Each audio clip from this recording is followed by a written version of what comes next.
chapter 25, please.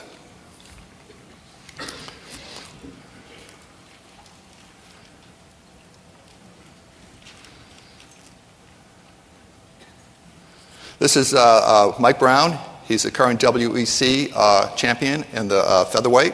Worked with him a few years ago. He called me and, man, I ran out of gas in the first round. He gets so revved up by the second, third round, there's no energy, and he's in there. So we worked in his imagination for, again, it was an hour. I remember half hour. Last time I walking my dog with a 15-minute finish-up. He went out there and he's 1-1-1. He missed one because of some physical thing. It wasn't because of his ability as a fighter.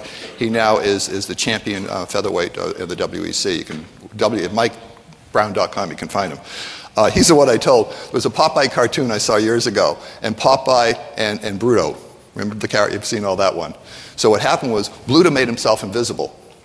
And he's kicking Popeye, and Popeye turns around to kind of get him, and he swings. And of course, he's invisible. He's behind him now. But he kind of, Bluto knocks at Popeye. And Popeye's so frustrated because his opponent is invisible, which is the invisible opponent that goes on in the mind.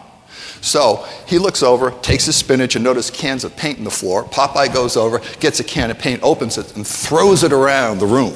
And bits and pieces of Bluto come in. He goes over and knocks out his invisible opponent.